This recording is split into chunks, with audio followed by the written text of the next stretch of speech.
خیلی خوبه که نسل جوان بدونه که دشمنان نسبت به این کشور چه کردن و چه کسانی برای حفظ کشور و انقلاب و دین و شرف و ناموس جانشون رو در طبق اخلاص گذاشتن و جلو دشمن ایستادن.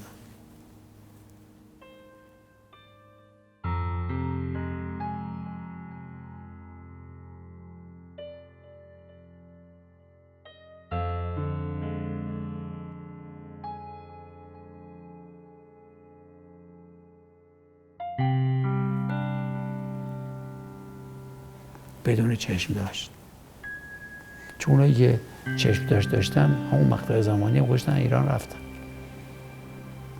اونهایی ماندن که اعتقاد به این مرز و بوم و کشور و انقلاب و ناموسشون داشتن. اینا خیلی خوبه اگه بشود با هنر، با فیلم، با نمیدونم منتقل کرد، چون کسی تضمین نکرده که همیشه وضعیت اینجوریه. یه مقابلی دشمنی پیدا شد دوباره تحریکش کردن به این کشور حمله کرد. فکر میکنید ممکن نیست؟ نیست؟ هست؟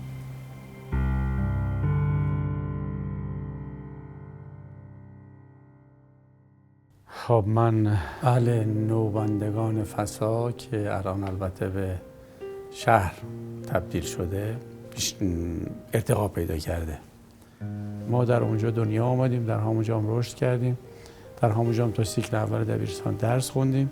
فضای بسیار بسیار خوبی بود و کلاس 11 رو چون اون برادر بزرگم افسر ژاندارمری بود و در زاهدان خدمت میکرد، من رفتم پیش ایشون و کلاس 11 رو در زاهدان، اگر اشتباه نکنم در دبیرستان فریدونی اونجا تحصیل کردم و بعد دوباره برگشتم فسا. کلاس 12 رو باز در دبیرستان حکمت در شهر فسا پشت سر گذاشتم.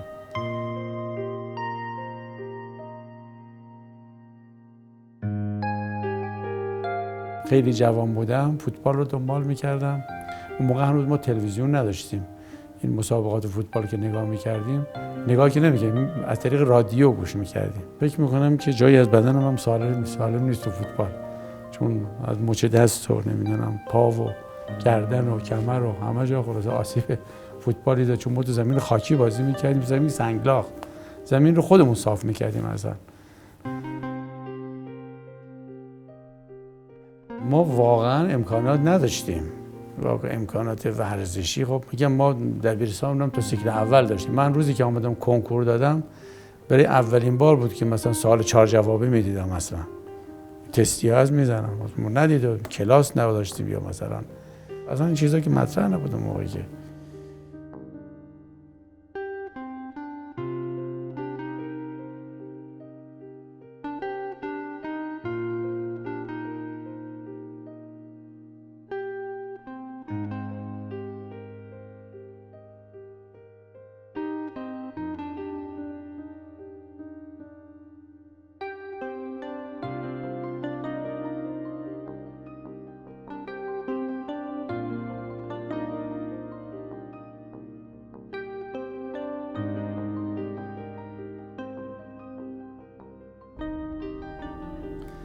پونزده شهریور 1353 وارد دانشگاه افسری امام علی علیه السلام شد و اول مهر 1356 فارغ التحصیل شدم. من استخدام نیروی زمینی بودم، عشق و علاقه‌ام مشخص بود. دستور داده بودن که نیروی دریایی تکاوران دریاییش رو توسعه بدهد. از نفر اول تا سوم برود نیروی زمینی، نفر 4 بره نیروی دریایی، 5 نیروی هوایی، 6 ژاندارمری، بعد دوباره همینطوری. من نفر 4 دانشگاه بودم، افتادم نیروی دریایی و چون کاپیتان کوهنوردی بودم و ارشد به حساب سال جدید هم بودم، تمام این بازوی سمت چپم آرما علم بود که فکر کنم عکساش باشه. هر کسی که میخواد جابجا بکنه جابجاش میکردن. من هرچی اصرار کردم به خاطر اون ورزیدگی که داشتم، اون آرما علمی که داشتم، منو جابجا نکردن. شاید به مرز گریه هم رسید که من جابجا بشم اما قبول نکردم و بالاخره عرض شود که ما آمدیم نیروی دریایی و رفتیم در منجیل برای طی دوره تکاور دریایی. از اول 57 یواش یواش راهپیمایی ها و در شکل کوچولو شکل گرفته بود و ما هم در داخل پادگان به هر صورت این نارضایتی خودمون رو از موضوع نشان میدادیم. ما مثلا در منجیل بودیم به عنوان تکاور دریایی، تحت آموزش بودیم. البته ما رو میفرستادن در رشت برای کنترل اغتشاشات. ما از پادگان که حرکت میکردیم میرفتیم مثلا در رشت یا آستانه اشرفیه پیاده میشدیم، بلافاصله که پیاده میشدیم در کوتاه‌ترین زمان ممکن با مردم مخلوط میشدیم. شب برمیگشتیم میومدیم، خلاصه ماجراها داشتیم که حالا چه اتفاقی افتاده، چرا اینجوری شده، چرا اونجوری شده. باز ما رو بازخواست میکردن، تنبیه میکردن، زندان میکردن. یکی دو روز دوباره از نو وقت میرفتیم دوباره هم اتفاق میافتاد.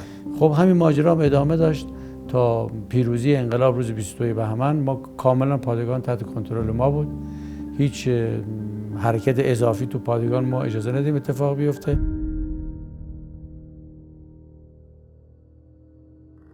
یه روز یا 48 ساعت قبل از حمله عراق به فرودگاه‌ها ما رو احضار کردن تهران. با قطار اومدیم تهران، تو راهن پیاده شدیم، با اتوبوس رفتیم منجیل که رسیدیم به نظرم میاد شب بود. گفتن که تجهیزات بگیرید، یعنی حالا کم و کسری اگه دارید تامین بکنید، صبح باید بریم مأموریت. تجهیزات گرفتیم، صبح حرکت کردیم، آمدیم ظهر رسیدیم فرودگاه مهرآباد، رفتیم سوار هواپیما شدیم که حرکت کنیم. فرودگاه رو بمباران کردن 31 شهریور 59.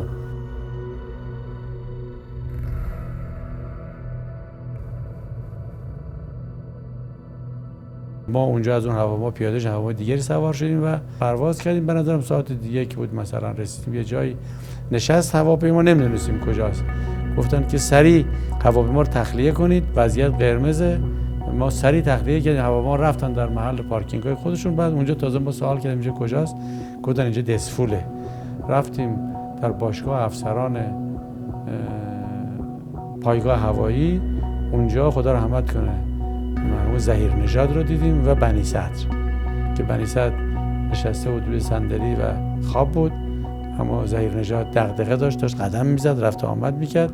گفت که سریع بجنبید که اگر دشمن بیاید، دشمن اومده پشت کرخ کور و اگر از پل نادری عبور بکنه فرودگاه اضطراری دسفول رو قطعا تصرف میکنه و اگر فرودگاه تصرف بشه شوش و دسفول در خطر است. با وسایل ابتدایی با کمک محلی‌ها کرجی درست کردیم، یعنی تویوپ تریلی رو گرفتیم، باد کردیم، روشو برگ درخت نخل گذاشتیم و با بیل پارو میزدیم. آب رودخانه زیاد کرده بودن، مثلا 500 متر اون ور رودخانه پیاده میشدیم چون آب ما رو میبرد دیگه. پیاده میشدیم، نفوذ میکردیم، شبا گشتی میرفتیم تا ساعت مثلا فردا 3 و 4 صبح ما گشتی انجام میدیم، اطلاعات جمع آوری میکنیم، برمیگشتیم و بلافاصله میرفتیم پست فرمانده نیروی هوایی و اطلاعات رو به اونها میدادیم. پرواز انجام میشد و مواضع عراقی رو اون رودخانه بمباران میکردن. توی خرمشهر محور کار همین بچهای تکاور دریایی بودن که خب سازمان یافته بودن، آموزش دیده بودن، جنگ شهری بلد بودن و ورزیده بودن.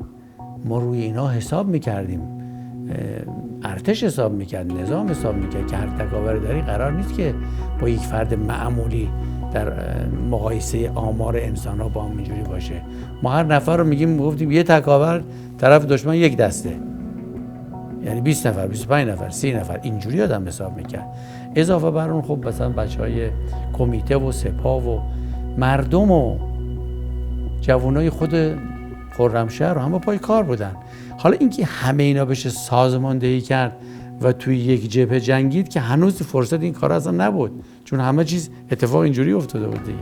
مقابله‌ای که انجام شد تونست 34 روز ادامه پیدا بکنه در مقابل اون دشمنی که عرض کردم تا بن دندان مسلح و بیشترین حجم آتش رو میریخت روی خرمشهر.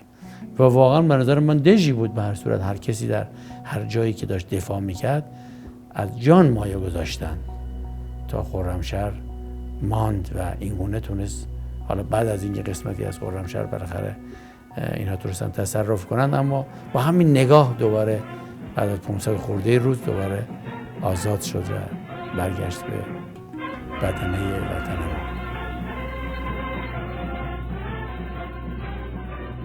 بزرگان عزیز توجه فرمایید، خرمشهر شهر خون آزاد شد.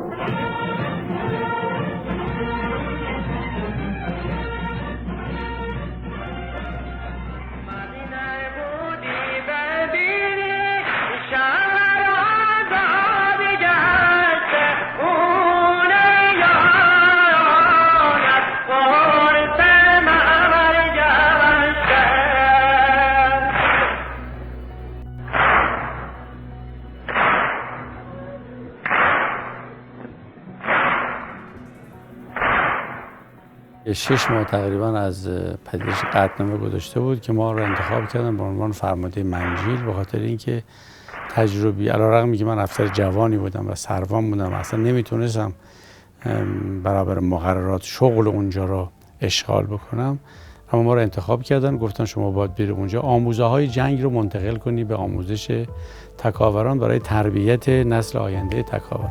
از اونجا حالا بنا به دلایل خدمتی من آمدم تهران. آقای شمخانی فرمانده نیرو بود، ما رو احضار کرد که شما باید بری بندرعباس و به عنوان فرمانده تیپ مشغول به خدمت بشی. خب باز هم من درجم طوری بود که نمیتونستم شغل فرمانده تیپی رو اشغال کنم. در اون منجیل به من درجه موقت دادن، اینجا هم دوباره درجه موقت دادن. آمدیم رفتیم بندرعباس و فرمانده تیپی رو به عهده گرفتیم. از تقریبا مهر 69 تا مهر 70 ببخشید تا تقریبا 71 ما ساماندهی میکردیم تیپ رو که بحث ادعای نامربوط بعضی از همسایگان حاشیه جنوب خلیج فارس نسبت به جزایر سگانه ما مطرح شد.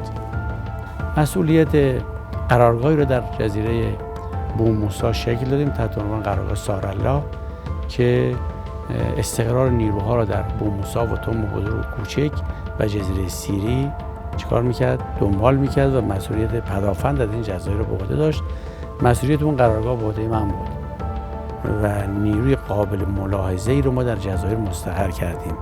تهدید خیلی جدی بود به طریقی که میگفتن که با کمک استکبار جهانی حتما امشب حمله میکنه، حتما فردا شب حمله میکنه، یعنی به این مقطع رسیده بود. اما واقعا یک دیواره دفاعی مستحکمی رو ما در این جزایر به وجود آورده بودیم و آنقدر هم مقتدرانه عمل کردیم که اون ور آب خیلی ها از اونجا فرار کردن، سرمایه گذاریشون رو برداشتن و رفتن، گفتن که اینها آمدن اینجا حتما اینجا هم میان. این برداشت اینجوری بود. مقتدرانه رفتیم مستقر شدیم، استقرار پیدا کردیم، یگانهای مختلف رو استقرار دادیم در شرایطی که فشار روحی زیادی می آوردن دشمن که حتما امشب حمله میشه، حتما امشب حمله میشه. من همسرم و پسرم که اون موقع تقریبا 5 سالش بود بردم اونجا. گفتم که برای اینکه همه بدانن که ما در مقابل تهدید از کسی ابایی نداریم و با همسرمون و فرزندمون اینجا زندگی میکنیم.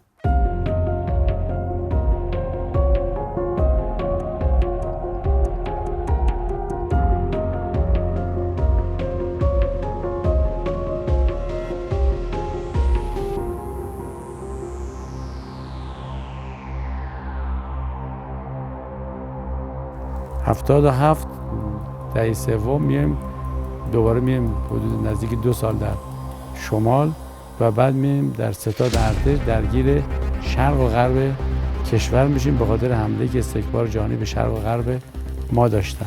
84 من آمدم ارشد شدم جانشین نیروی دریایی تا 86 شدم فرمانده نیروی دریایی تا 96 برای استقرار در سواحل مکران، به ویژه با استقرار نیروی دریایی در منطقه، استقرار در دریاهای آزاد، استقرار در خلیج عدن برای برقراری امنیت اقتصاد کشور که در اون میدونید که اونجا 2/3 تجارت جهان تو منطقه انجام میشه و اونجا مورد هجوم دزدان دریایی قرار گرفته بود و تجارت ما، اقتصاد ما در خطر بود و ما بایستی این کار انجام بدیم. تا امروز 57 ناوگروه به اونجا اعزام شده و تا امروز ما تونستیم بالای 4500 فروند کشتی رو از منطقه عبور بدیم. همزمان میدونیم ما نزدیک به 30 کشور جهان در این مورد کمک کردیم. همزمان تو این 10 سال موفق شدیم که ناوگانمون رو به اقیانوس آرام بفرستیم، دریای جنوبی چین بفرستیم، اقتدار ملت رو در اقیانوس آرام نشان بدهیم. دنیا باور نمی‌کرد که ما اینقدر توانمند باشیم که بتوانیم در طول تاریخ روی پای خودمان از سوئز عبور کنیم و در مدیترانه حضور داشته باشیم. سوئز در اختیار مصره چون تو خاکشه و پول هم میگیره برای عبور و مرور. یکی از منابع درآمدی مصر کانال سوئزه. خب ما میتونه به کشتی‌های نظامی بعضی از کشورها که مد نظرش نباشه اجازه عبور ندن. ما رفتیم علیرغم میباد پول به حسابشون میریختیم، با هزار مشکل ما پول به حسابشون ریختیم اما مجوز به ما نمیدادن. ما نزدیک به 7-8 روز پشت کانال سوئز تو دریای سرخ مونده بودیم و اجازه نمیدن ما عبور بکنیم و ما اینقدر ماندیم تو همون مقطع حسنی نامبارک سقوط کرد و بلافاصله این سقوط کرد ما مجوز عبور رو گرفتیم، عبور کردیم. وقتی شما از سوئز میری بیرون وارد مدیترانه میشی از مرز رژیم صهیونیستی باید بگذری، سمت راست رژیم صهیونیستیه و اونها پاسگاه‌های ساحلیشون کنترل میکنن. آقا تو کی هستی، کجا میری؟ تو دریا رسمه. همونجوری ما هم تو مرزهای دریامون کنترل میکنن که نزدیک ما عبور میکنن. اینا مرتب بچهای ما رو صدا میزدن. وقتی که کامل عبور کردیم گفتیم تو کی هستی که ما رو صدا میزنی؟ اسمشو گفت. بچهای ما جواب داده بودن که ما چنین کشوری نداریم در جهان و شما خفشید بهتر. این جواب رو شنیدن و این باز در دنیا خیلی صدا کرد. در تمام مدتی که ما در اونجا بودیم اینا در آماده باش بودن. بعد هم رفتیم اونجا در مصاحبه یومد انجام شد و بعد به ما گفتن که مثلا شما چرا اینجا آمدید؟ چون خیلی برای دنیا جالب بود. به نظرم همین CNN رو نمیدونم خبرگزاری‌ها بودن ما سوال کردن که ما چرا آمدید اینجا؟ گفتیم ما پیام صلح دوستی رو آوردیم در مدیترانه. در اومد طرف به ما گفت که پیام صلح دوستی رو با کشتی جنگی میارن. گفتم پس بفرمایید که یگان نظامی پیام صلح دوستیش رو با لنچ ماهیگیری بیاره.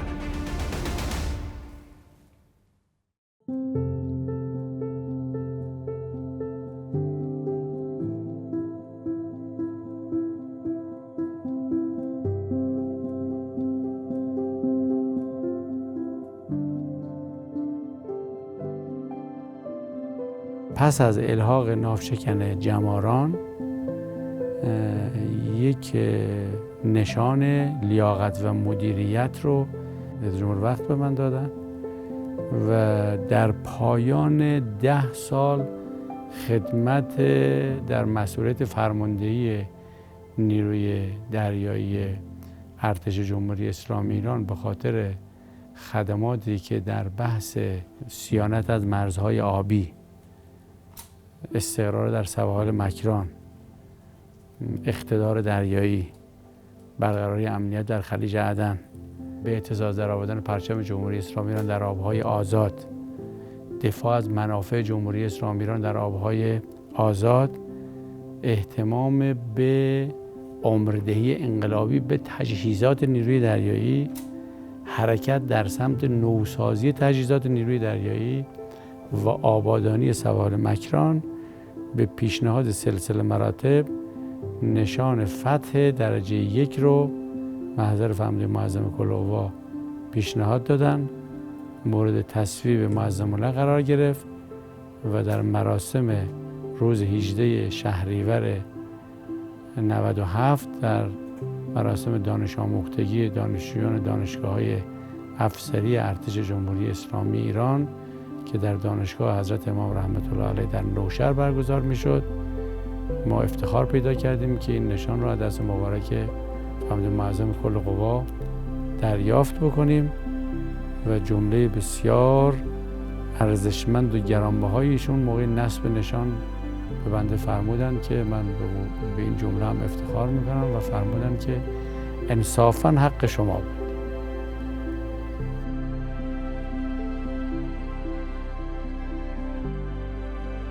خب من حبیب الله سیاری هستم. درجه نظامی دریاداره. تحصیلات دکترا رو پشت سر گذاشتم. مدت 10 سال فرمانده نیروی دریایی راهبردی ارتش جمهوری اسلامی ایران بودم و همکنون هم عنوان رئیس ستاد و معاون هماهنگ کننده ارتش جمهوری اسلامی ایران مشغول به خدمت هستم. از نظر علمی هم رتبه استاد تمام، رتبه 39 در دانشگاه عالی دفاع ملی عضو هیئت علمی هستم. گوهر قیمتی از کام نهنگان آرند، هر کسی را غم جان هست به دریا نرود.